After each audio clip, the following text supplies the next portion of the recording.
everybody, Trainer Joe here. I'm excited to talk to you today about 5 keys to your weight loss breakthrough. But before that, if you haven't done my 21-day transformation, you owe it to yourself to at least do one and see what this is all about.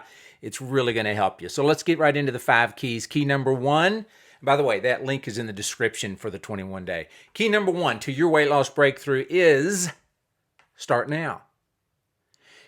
There's always a time where you think it's going to be better, where stress is going to be less. But here's the thing. The father of American psychology is William James, and he said, if you want to change your life, start now.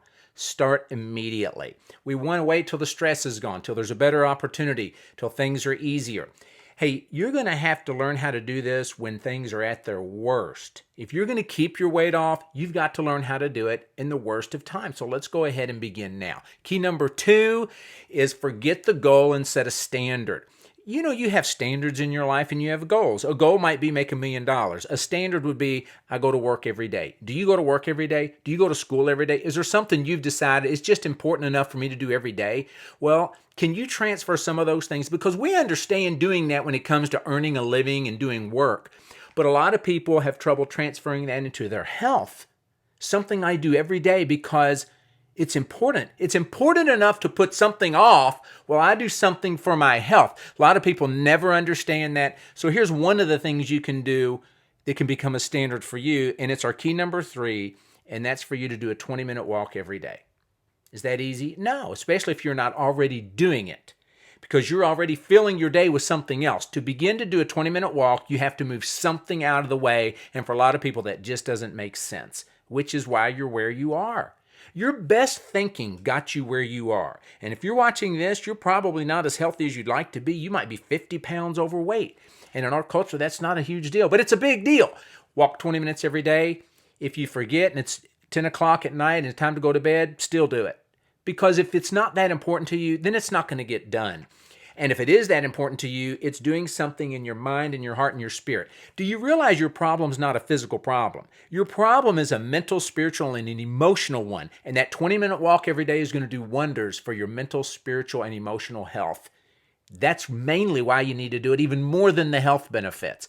Key number 4, oh, by the way, everybody wants the results of a fanatic while they maintain that casual approach that says, I'll walk when I feel like it. I'll walk when I have time. No, it needs to be, you've decided, I do that every day. That's when it really has that dramatic effect on you.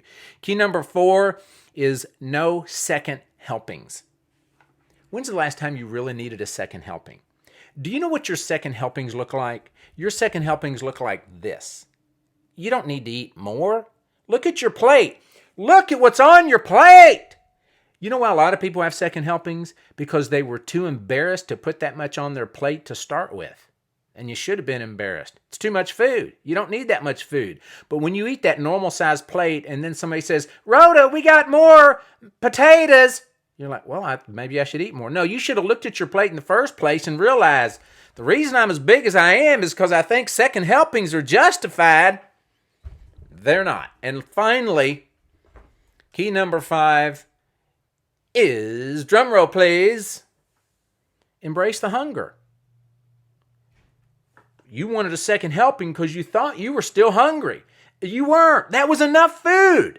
How do you know? Look at the scale. It would have told you a long time ago that was enough food. So you have to learn how to embrace the hunger, because what you use to calculate how much you should eat doesn't work, obviously.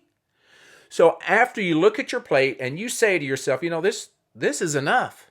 You eat it and you're still hungry, embrace the hunger.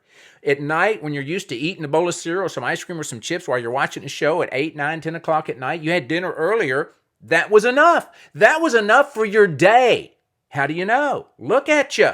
Obviously, you didn't need the extra food you've been eating, so embrace the hunger. You're going to be amazed at what that does for you. Hey guys, thanks for tuning in. Really appreciate it. Be sure and subscribe, hit the bell, and remember, train your brain and transform your body.